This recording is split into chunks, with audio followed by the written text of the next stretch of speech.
तो आइए बच्चों, आज हम देखते हैं प्रश्नावली 1.2 कक्षा 10वीं की मैथ का।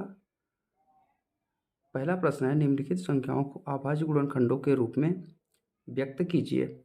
जैसा कि आप देख पा रहे हैं 140, 156, 3825 और 5005, इधर 7429, इन संख्याओं को अभाज्य गुणनखंडों के रूप में लिखना है। तो आइए इससे पहले हम बेसिक समझते हैं। पहले अभाज्य गुणनखंड होते क्या हैं, अर्थात अभाज्य संख्या जो 2, 3, 5, 7, 11, 13 आदि से कटे हों, इनका गुणनफल इस रूप में इन संख्याओं को आपको व्यक्त करना है।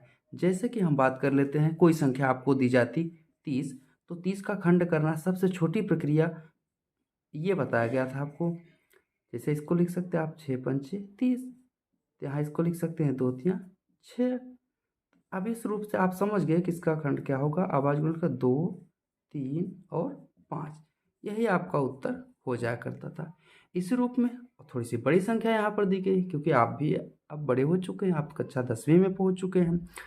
तो जैसा कि आप फिर से एक बार हम समझते हैं, कोई संख्या दी गई होती 70, तो आप क्या करते, इस रूप में तो आप काट लेंगे, समझ गए होंगे। चलिए भैया देखिए, किसी भी जैसे आप काट सकते हैं 35 × 70, चलिए 2 से काट दिया, 35 से काट दिया हमने। लेकिन 35 को तो आप जानते हैं ना, ये 5 × 7 = 35 है।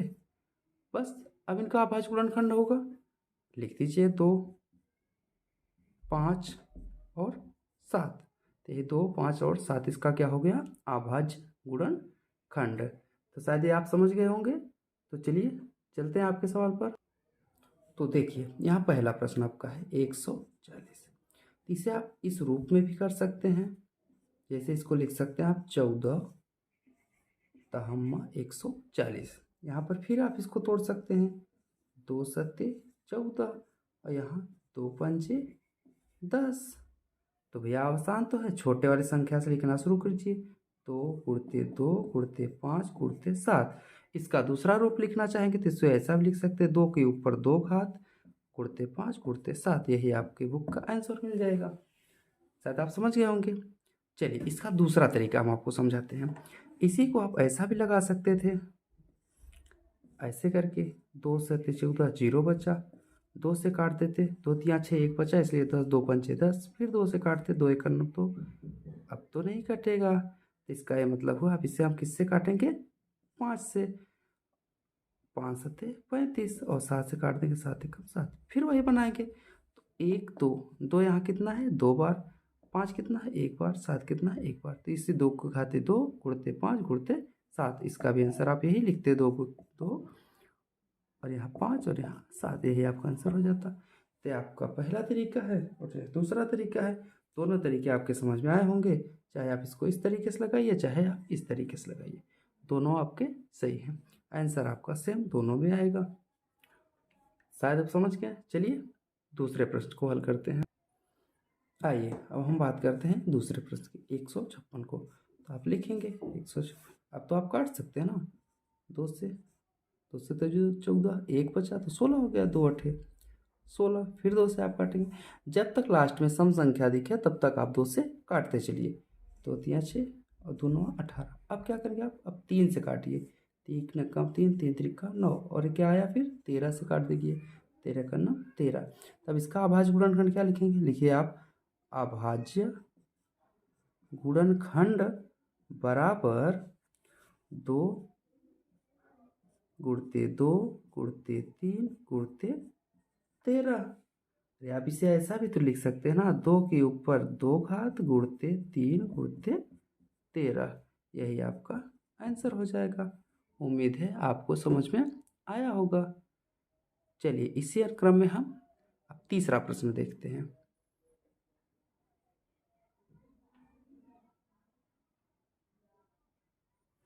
आइए देखिए, आपका 3825 है। सबसे पहले क्या किया गया, 3 से काटा गया, 3 × 3, 3 दूना 6। यहाँ पर क्या बच गया, 2, 22 हो गया, 3 × 7 = 21, 1 बचा, 3 × 5 = 15। फिर आपने 3 से विभाजित किया, 3 × 4 = 12, क्या बच रहा है, 7 बचा, 3 दूना 6, 1 बचा, 3 × 5 = 15। फिर हमने 5 से काटना शुरू किया, 5 × 8 = 40, यहाँ पे 2 बचा, 5 पचे 25, फिर 5 से काटा, 5 एकम 5, 3 बचा, 35 बन गया, 5 सत्ते 35। फिर यहाँ पर हमने क्या किया, 17 से, 17 एकम 17। अब आज गुणनखंड किया, 3 गुणते 3 गुणते 5 गुणते 7 गुणते 17, यही 3 3 5 5 और 17। हमने देखा कि 3 का 2, 3 के ऊपर 2 घात, 5 2, 5 के ऊपर 2 घात गुणते 17, यही आपका आंसर हो गया। तो उम्मीद है यह प्रश्न भी आपके समझ में आया होगा। आइए हम अगले प्रश्न को हल करते हैं। चलिए देखिए, चौथे प्रश्न की बात कर ली जाए। आप देख रहे हैं 5005। सबसे पहले हम यहाँ 5 से इसको डिवाइड करते काटते हैं।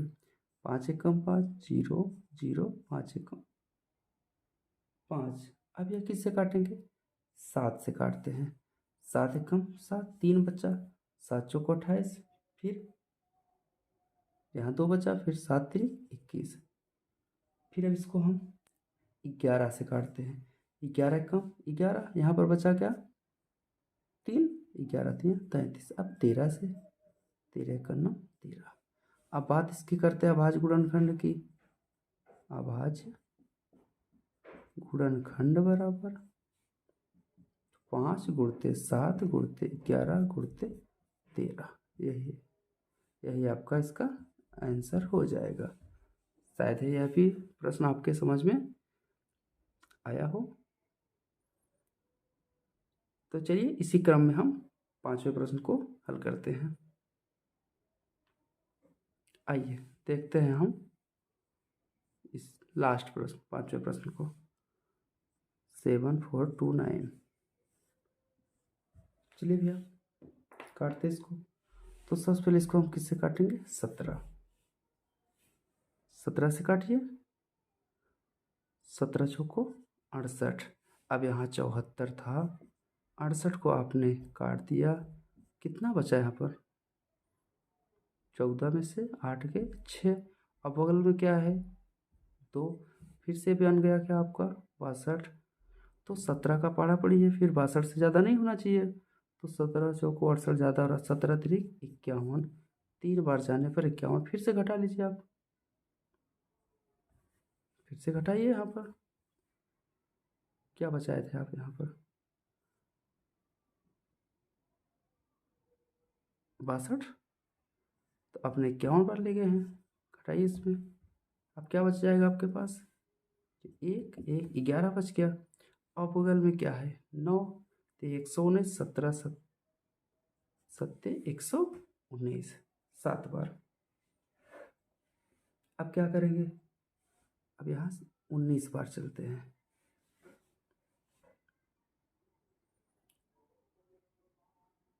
19 दूना 38।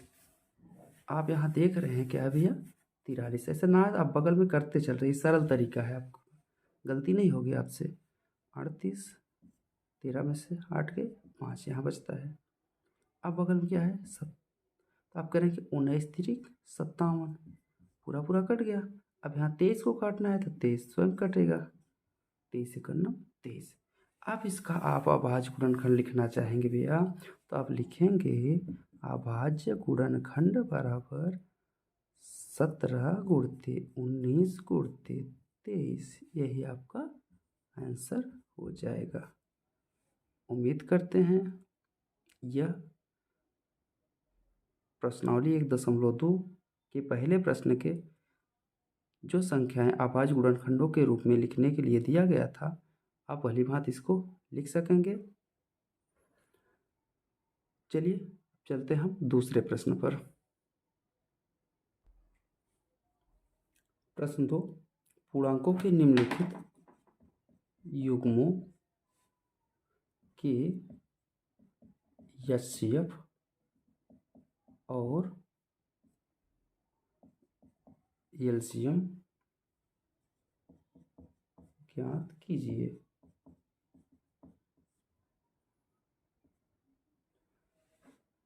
तथा इसकी जांच कीजिए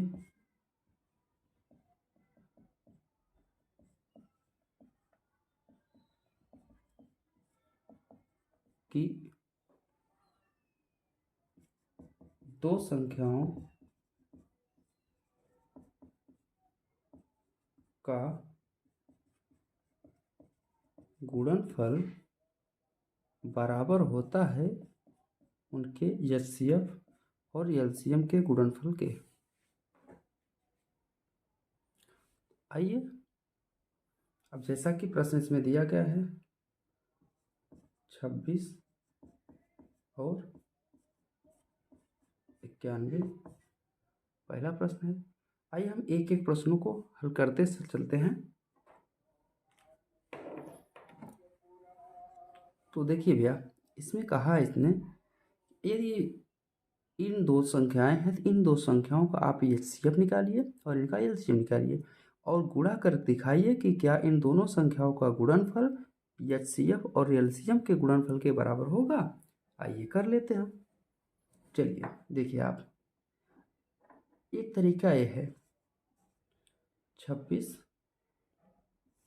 को हम काट लेते हैं, 2 से काटते, 2 एकम तो 2 तिहाई 6, 13 से काट देते, 13 एकम 13, 91 को भी हम काट लेते हैं, 7 एकम 7, 13 21, 13 से काट देते हैं 1। चलिए यहाँ आप जानते हैं एचसीएफ होता है जो दोनों में 1 13 दोनों में कॉमन है, तो यहाँ से 13, यहाँ भी 13, तो एचसीएफ कहलाएगा। एलसीएम जो होगा, जो मिलता हो वह भी, जो ना मिले वह भी, कोई छूटना नहीं चाहिए। 2 7 और 13, तो इनका गुणनफल क्या आया 182 होगा। अब आप देख लीजिए, अब ये दो एचसीएफ और एलसीएम आपके पास है और ये दो संख्याएं आपके पास हैं। अब कहा जा रहा है कि क्या इन दोनों संख्याओं का गुणनफल एचसीएफ और एलसीएम के गुणनफल के बराबर होगा। तो कर लेते हैं दोनों का गुणनफल। आप पहले दोनों संख्याओं का गुणनफल निकाल लीजिए। चलिए हम निकालते हैं एलसीएम गुणते एचसीएफ, इनका गुणा कर लेते हैं। 182 में 13 का गुणा करते हैं, 13 दूना 26, हासिल 2, 13 अट्ठे 104, 2 हासिल 106 का 6, फिर हासिल 10, 13 एकम 13, 13 10 23, 33 66 इसका आया है। अब उन दोनों संख्याओं का भी आप गुणनफल कर लीजिए। चलिए 91 × 26, चलिए भी यहाँ गुणा कर दिए, 6 का 9 6, 6 9 54, 2 कम 2 और 2 9 18 भैया 6 6 और 8 5 13 का 3 और ये 2। आप देख रहे हैं यहाँ भी वही आपको प्राप्त हुआ है 33 66 या 23 66, यहाँ भी आपको 23 66। अतः आप कह सकते हैं कि दो संख्याओं का गुणनफल उनके एचसीएफ और एलसीएम के गुणनफल के बराबर होता है। शायद यह प्रश्न भी आपके समझ में आया होगा। आइए इसको हम दूसरे तरीके से भी आपको समझाने का प्रयास करते हैं। चलिए वही पहला प्रश्न 26 और 91, तो हम लोग लिखते हैं 26 को गुणनफल रूप में लिखते तो 2 गुणते 13 लिखा जाता, 91 को लिखते तो 7 गुणते 13 लिखा जाता। अब यहाँ पर हम जब निकालते हैं इनका एचसीएफ, तो निकल कर जो दोनों में हो, मतलब 13। जब निकाला हमने एलसीएम तो 2 गुणते 7 गुणते 13, क्या प्राप्त हुआ हमको 182 प्राप्त हुआ। अब हमको दिखाना ये था कि यदि ये दोनों संख्याएं ए और बी हों तो इन दोनों संख्याओं का गुणनफल ए गुणते बी बराबर होगा एचसीएफ और एलसीएम के गुणनफल के। एचसीएफ गुणते एलसीएम कर लेते भैया। ए आपका है 26 गुणते 91 और एचसीएफ आपने निकाल रखा है 13 और एलसीएम आपने निकाला है 182। 82। कर लेते हैं दोनों का गुणा। इसका गुणा आप करेंगे तो यहाँ भी आपको 2366 प्राप्त होगा, यहाँ पर आपको गुणा करने पर भी 2366 प्राप्त होगा। तो आप कहेंगे अतः दो संख्याओं का एचसीएफ और एलसीएम का गुणनफल दोनों संख्या के गुणनफल के बराबर होती है, बराबर होता है। ये आपका पहला प्रश्न था। इसी क्रम में इसी अनुसार हम अन्य प्रश्नों को भी हल करते हैं। चलिए हम बढ़ते हैं दूसरे प्रश्न की ओर। तो चलिए बच्चे, स्क्रीनशॉट लेना चाहे तो आप इसका ले सकते हैं। चलिए आगे देखिए, सेकंड प्रश्न 510 और 92, फिर वही आप करेंगे। चलिए 92 को देखते हैं तो 2 ऐसे काट लेंगे। चलिए अच्छा, आइए इस तरीके से हम आपको ऐसे काट लेते हैं इसको। 2 चौको 8, 2 छंके 12, 2 से काटा 2 तियाँ, 2 दूना 4, 2 तियाँ 6, फिर आपने 23 से काट दिया इसको। फिर यहाँ पे आप देख रहे हैं इसका जो खंड है इसको छोड़िए, दूसरे को हम काटते हैं 510 का। फिर इसको भी 2 से काटेंगे, 2 दूना 4, 1 बचा, 2 पंचे 10, फिर यहाँ पर क्या बचा, 1 बचा, फिर 2 पंचे 10, फिर इसको हम 3 से काटते हैं, 3 8 24, 1 बचा, 3 पचे 15, फिर इसको हम 5 से काटते हैं, 5 का 5, 5 7 35, फिर 17 से। अब हम देखेंगे यदि आप इसका एचसीएफ बताएंगे तो जो दोनों में हो 2 2, चलिए 2 मिल गया। फिर देख रहे हैं 3 3 23 23 और कोई नहीं मिला, इसका मतलब इसका एचसीएफ केवल 2 है। और एलसीएम जब निकालते हैं 2 है मिल रहा है, फिर 2 नहीं मिल रहा है, फिर 3 नहीं मिल रहा है, फिर 5 नहीं मिल रहा है, 17, फिर 23, यानी जो भी मिले और चाहे ना मिले कोई छूटना नहीं चाहिए। जैसे इसके पास 2 जगह 2 है तो जी 2 जगह है, इसमें 3 है जी मिल रहा है 3 है, 5 है जी मिल रहा है 5 है, यहाँ 17 है जी मिल रहा है 17 है, 23 है 23 मिल रहा है। ऐसी संख्याओं आप क्या करेंगे, आप इनका इन सबका गुणा निकाल दीजिए। आप इन सबका गुणनफल करेंगे तो आपको मिलेगा 23,460। आपने देखा एचसीएफ क्या निकल के आया 2, और एलसीएम क्या निकला आपके पास 23,460। चलिए अब इन दोनों संख्याओं का गुणनफल भी निकाल लेते हैं हम लोग। देखिए इन दोनों संख्याओं का गुणनफल कर लीजिए, 510 इंटू 92 कर लीजिए गुणा, 2 0 0, 2 1 2, 2 पंचे 10, 9 को गुणा कीजिए, 9 0 0, 9 1 9, 9 पंचे 45, 0 2 9 6 4, ये आ रहा है 46,920। अब इधर एलसीएम और एचसीएफ का भी गुणा कर लीजिए, आप एचसीएफ और एलसीएम का भी गुणा कर लीजिए आप। तो आप क्या देख रहे हैं 2 गुणते 23,460, 2 0 0, 2 छंके 12 के 2, फिर 2 चौको 8 1 9, 2 3 6, 2 दूना 4, ये भी 46,920। और यहाँ भी आप देख रहे हैं 46,920। इसे आपको पता चल गया, लिख दीजिएगा कि जी ए गुणते बी मतलब पहली संख्या बराबर दूसरी संख्या का गुणनफल, पहली और दूसरी संख्या का गुणनफल बराबर है एचसीएफ और एलसीएम के गुणनफल के। यही आपको सिद्ध करना था, दिखाना था। क्लियर। कर लेंगे, कोई समस्या अगर हो तो आप कमेंट बॉक्स में लिख सकते हैं, जहाँ भी आपको समझ में ना आया हो। जी, आप स्क्रीनशॉट करना चाहें कर लीजिए। हम बढ़ते हैं आगे तीसरे प्रश्न की ओर।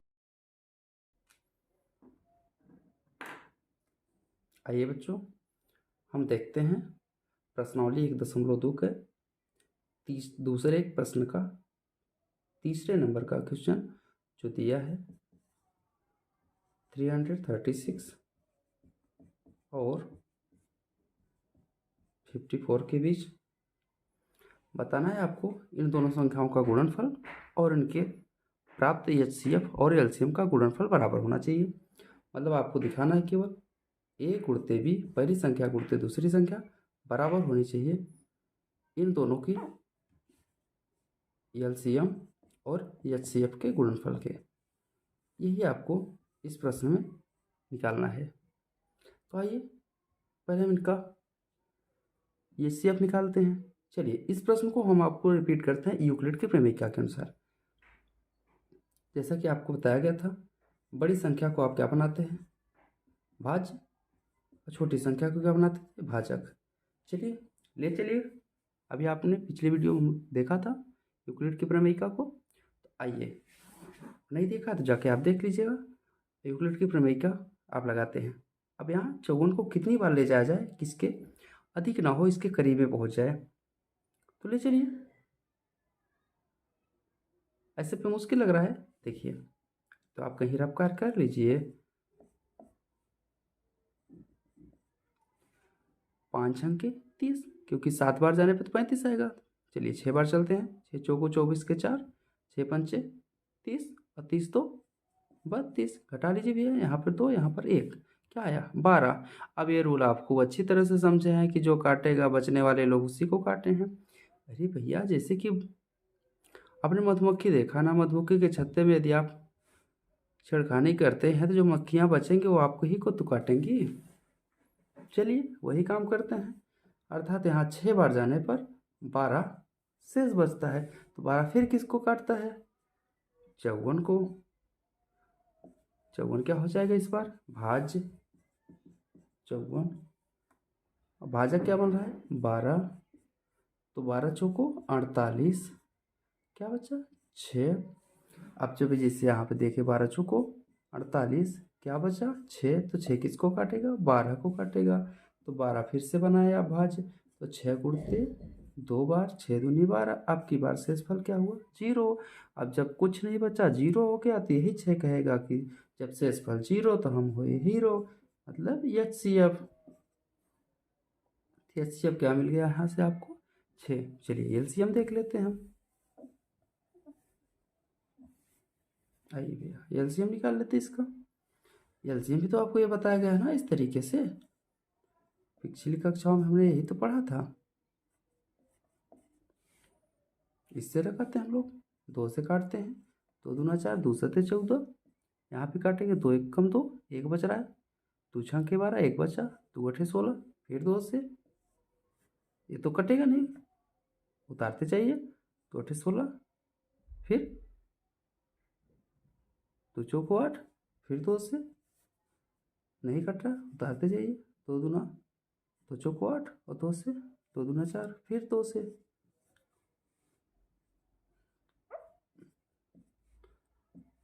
उतारते हैं इसको, 2 दूना 4, 2 कम 2। अब 3 से, 3 9 27, 3 7 21, फिर 3 से, 3 त्रिका 9 और 7 उतर गया, फिर 3 से, 3 एक कम 3, 7 उतर गया। अब 7 से एक बार काट दीजिए, खत्म।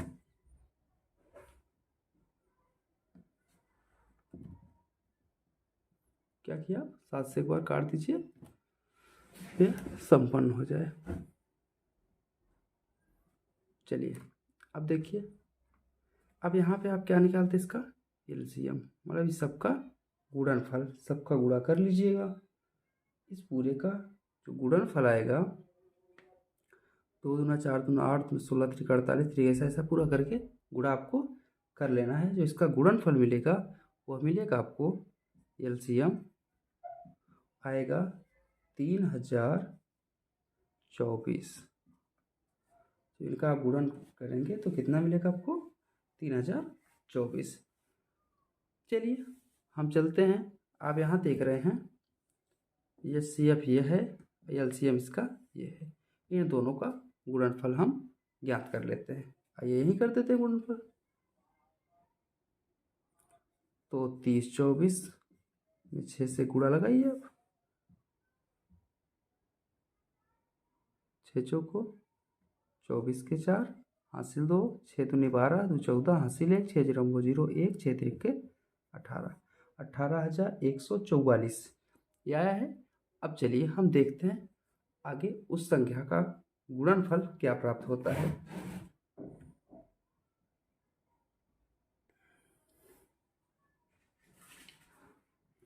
देखिए तो क्या है, संख्या आपके पास 336,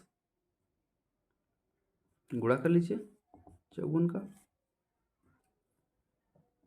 यहाँ गुणा करते हैं आप, 4 छंग 24 के 4, 4 3 12, 2 14 के 4, 4 3 12, 1 हासिल 13, 5 छंग के 30 के 0, 5 3 15, 3 18 का 8, 5 3 15 और 1 हासिल थी 16। कर लीजिए इधर से आप, 4 4 8 3 11 के 1, 1 हासिल, 6 1 7 1 8 और 1। आप यहाँ भी 18,144 आया और यहाँ भी आपने निकाल कर रखा था 18,144। आप देख रहे हैं ये और ये दोनों बराबर हैं। आप दिखा सकते हैं कि HCF और LCM का गुणनफल उन दोनों संख्याओं के गुणनफल के बराबर होता है। अर्थात जो आपको सिद्ध करना था, HCF और LCM बराबर है पहली संख्या गुणित दूसरी संख्या के। शायद बच्चे समझ में आया होगा। यह प्रश्न भी आपको अच्छी तरह से समझ में आया होगा। स्क्रीनशॉट अगर आप लेना चाह रहे हैं ले लीजिए। चलिए हम पढ़ते हैं प्रश्न नंबर 3। अभाज्य गुणनखंड विधि द्वारा निम्नलिखित पूर्णांकों के HCF और LCM ज्ञात करने की ओर।